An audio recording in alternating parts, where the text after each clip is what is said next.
Welcome to ABC campus. आज हम ice 37 के टॉपिक में ICAP की स्प्रिंग 2024 की अटेम्प्ट से एक पास्ट एग्जाम क्वेश्चन डिस्कस और सॉल्व करेंगे। क्वेश्चन ये है कि for the purpose of this question assume करें कि आज की डेट 1 मार्च 2024 है।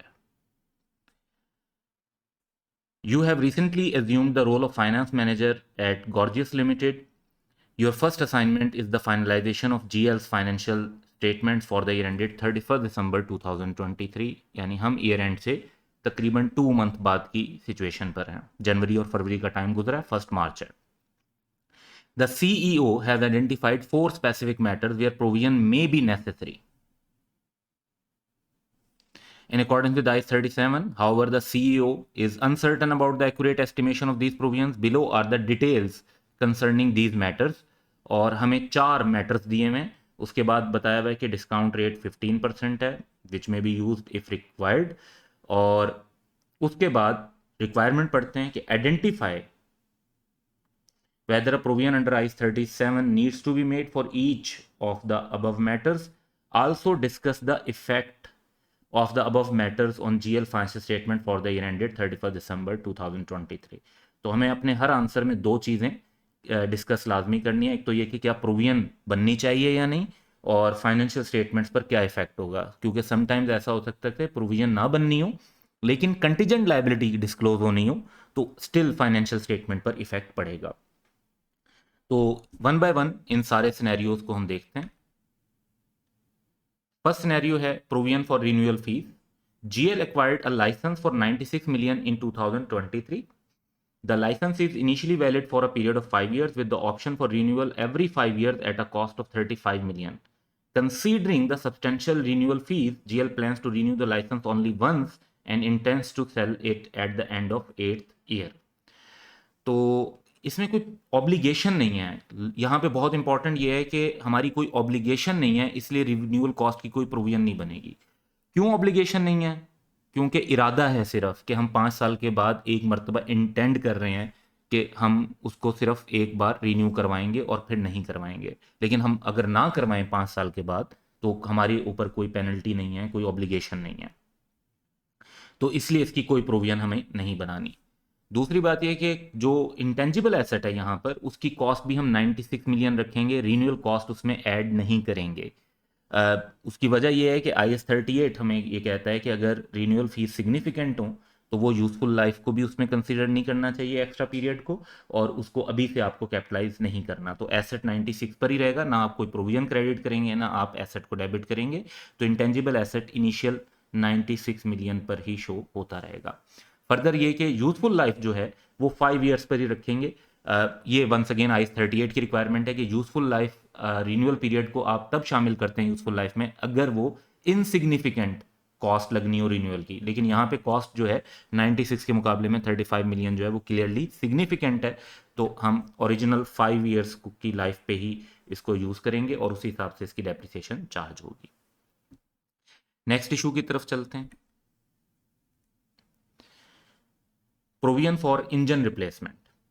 At the start of 2023, the government imposed a ban on the use of diesel engines in vehicles effective from 31st December 2023, which is year end. As of that date, GL owned 8 vehicles equipped with diesel engine, which could only be utilized in 2024 after engine replacement. क्योंकि 2023 के and पर ख़त्म हो गया, तो आप engine replacement करवाएंगे तो उन्हें यूज़ कर सकते हैं, या फिर आप उन्हें लॉस पर सेल कर सकते हैं उनकी करंट कंडीशन पर। On 31st December, it was estimated cost of replacing the engine would be 15 million. However, the engines of the vehicles were replaced in January and February at a cost of rupees 20 million. Actual बाद में जो पैसे लगे वो 20 million लगे। अच्छा, once again यहाँ पर अपेरेंटली लगेगा कि बाद में रिप्लेसमेंट करवा भी ली है तो ये प्रोविजन ईयर एंड पर बननी चाहिए, लेकिन आंसर ये है कि आपकी कोई प्रोविजन ईयर एंड पर एग्जिस्ट नहीं करती। Once again there is no present obligation. देखिए ऑब्लिगेशन की डेफिनेशन क्या है। ऑब्लिगेशन की डेफिनेशन है कि entity has no realistic alternative but to settle the obligation, और यहाँ पर ऑप्शन था रिप्लेसमेंट ऑफ इंजन भी की जा सकती है और लॉस पर सेल भी किया जा सकता है। तो जब आपके पास अल्टरनेटिव्स हों तो इसका मतलब है कि वो आपकी ऑब्लिगेशन नहीं है। अब imposition of ban of diesel engine जो है वो बहरहाल इंपेयरमेंट की इंडिकेशन है, और उस हिसाब से करंट कंडीशन में जो अगर उसको सेल कर सकते हैं तो fair value less cost to sell को हमें असेस करना चाहिए कि ईयर एंड पे क्या थी और अकॉर्डिंगली इम्पेयरमेंट लॉस रिकॉर्ड करना चाहिए। तो क्वेश्चन ने जो कहा था कि बताएं प्रोविजन बननी चाहिए या नहीं, एक इशू वो भी हमने डिस्कस कर दिया, और फाइनेंशियल स्टेटमेंट पर क्या इफेक्ट पड़ेगा वो इम्पेयरमेंट लॉस से हम कैलकुलेट कर लेंगे। नेक्स्ट चलते हैं। Provision for net realisable loss. As of 31st December 2023, which is year end, GL held inventory item at a cost of 100 million. However, the selling prices of these items were experiencing continual decline in the market. At 31st December, the estimated selling price was 75 million. Subsequently, 80% of these inventory items were sold in January and February for 50 million. और remaining 20% जो है वो उम्मीद है कि अब 15 million पर cell होंगे। यानी आप सोच रहे थे कि 75, लेकिन एक्चुअली जो 50 प्लस 15 जो है ये तो हमारे पास बनता है 65। वंस अगेन IAS 37 प्रोविजंस के साथ डील करता है which are liabilities of uncertain timing और अमाउंट। एनआरवी की एडजस्टमेंट जो है वो इन्वेंट्री का लॉस है और वो IAS 37 उसको डिस्कस नहीं करता।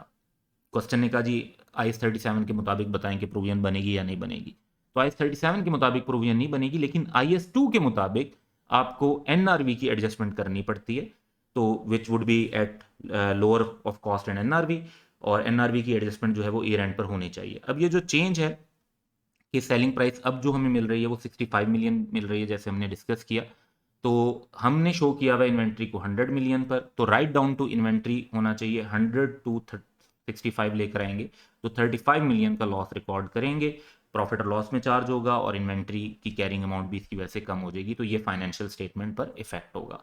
तो लॉस रिकॉर्ड होना है लेकिन IAS 37 की प्रोविजन के मुताबिक नहीं, बल्कि IAS 2 का वैल्यूएशन पॉलिसी के मुताबिक कि lower of cost and NRV होनी चाहिए। फोर्थ एंड लास्ट पॉइंट की तरफ चलते हैं।